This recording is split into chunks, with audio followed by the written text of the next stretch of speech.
Dans Le Roi Lion, je n'étais pas Simba, j'étais Mufasa, quand le pilier du 15 de France, Winnie Antonio, tenait les premiers rôles au théâtre. Invité de la semaine de l'entretien des poteaux, rendez-vous digital de la cellule rugby RMC Sport, le pilier du 15 de France et du Stade Rochelet, Winnie Antonio, replonge dans ses souvenirs de l'adolescence, où son orientation vers l'activité théâtre l'a conduit jusqu'à se produire pour une troupe professionnelle en Nouvelle-Zélande. Extrait. Son plus grand rôle a de l'allure puisqu'il est considéré par beaucoup comme le meilleur pilier droit de la planète rugby. Mais figurez-vous qu'il aurait pu embrasser une vraie carrière d'acteur. Alors qu'il devrait ce samedi 6 décembre faire son grand retour à la compétition, à l'occasion de l'ouverture de la Champions Cup et du match La Rochelle-Leicester, 18h30, à vivre à la radio sur RMC, 6 mois après une désinsertion de l'ischio-jambier, l'emblématique droitier du 15 de France, 68 sélections, et du Stade Rochelet, 324 matchs, Winnie Antonio n'a pas perdu son sens de la comédie. Ses premiers pas au théâtre, à 13 ans, une façon de faire rire tout le monde. À l'école en Nouvelle-Zélande, tu es obligé de choisir les différentes activités que tu souhaites faire à partir de 12 à 13 ans, jusqu'à 17 à 18 ans. Le théâtre, c'est l'un des domaines où je pensais que ça allait être le plus facile. C'était une façon de faire rire tout le monde. On faisait des concours.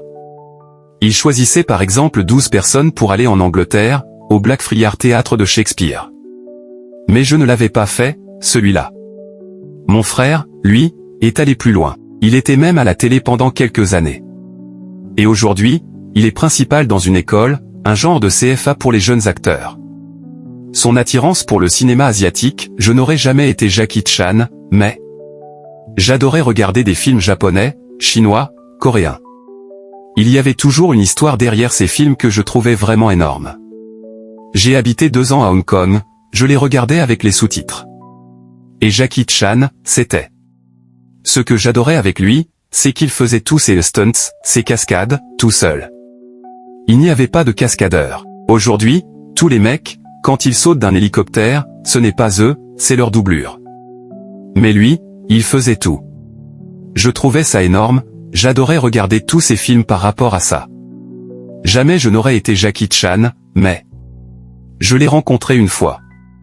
Juste bonjour, au revoir, je n'ai pas trop pu parler avec lui mais c'était vraiment cool. Sa carrière sur les planches, une fois, ma troupe avait besoin de quelqu'un pour faire le génie dans Aladdin. J'ai fait quelques pièces de théâtre avec ma troupe, les Blackfriars, qui existent toujours. Une fois, ils avaient besoin de quelqu'un pour faire le génie, dans Aladdin. Ils m'ont peint en bleu, je me suis coupé les cheveux. J'ai fait quelques pièces de Shakespeare, le personnage de Tybalt dans Roméo et Juliette, aussi. Le Roi Lion? Oui, je l'ai fait. Mais je n'étais pas Simba, j'étais Mufasa, rire. Du coup, oui, j'ai joué quelques pièces. C'était vraiment pour avoir un peu d'argent en poche, quand j'étais plus jeune, parce que mon premier contrat rugby à 16 ans, c'était vraiment des cacahuètes. Tu étais obligé de faire quelque chose à côté. J'étais à l'université, et je faisais ça sur mon temps libre. La plus grande assistance, dans un théâtre à Auckland, je crois, devant peut-être un peu moins de 1000 personnes. Ces rêves de télévision, le rugby était une autre option, une autre voie pour y aller. À l'époque, il n'y avait pas beaucoup de bronzés à la télé. Du coup, c'était un peu un objectif, de passer à la télévision. J'y croyais vraiment. Le rugby était une autre option. À l'école, tout le monde ne devient pas un joueur professionnel. Du coup, je me suis dit que c'était peut-être une autre voie à suivre pour y aller. J'aime bien encore rigoler à la télé, mais je pense que tout ce qui est théâtre, c'est en stand-by. Pour devenir acteur, il faut connaître du monde. Temuera Morrison, le père d'Aquaman, dans le film éponyme, sorti en 2018, était dans la même école que moi. Quand tout le monde me disait, il n'y a que des bons acteurs qui sont dans ton école, je disais ah ouais. Mais finalement non, rire. J'ai suivi davantage le rugby que le métier d'acteur. J'avais commencé un diplôme de performing art en Nouvelle-Zélande, mais seulement sur 1 an, je n'ai pas continué quand je suis parti à Hong Kong. Ces bénéfices tirés du théâtre, j'arrive à mieux parler, en public, je pense. La pratique du théâtre m'a apporté un peu de confiance. Aujourd'hui, j'arrive à mieux parler, je pense. Parler devant 20 personnes ou 500 personnes, ce n'est pas pareil. Quand j'ai commencé, je n'étais pas timide, mais je n'étais pas très bavard non plus. J'aimais bien parler avec mes potes, mais je n'étais pas du tout celui qui pouvait parler devant tout le monde. Mais finalement, à part travailler sur ma confiance quand je parlais avec les gens, ça ne m'a pas apporté grand-chose. Son rôle d'acteur transposé au rugby, j'aime bien mettre des pièces et du fun. Sur le terrain, j'aime bien mettre des pièces à tout le monde. C'est juste pour essayer de perturber les adversaires, c'est peut-être une technique, sourire.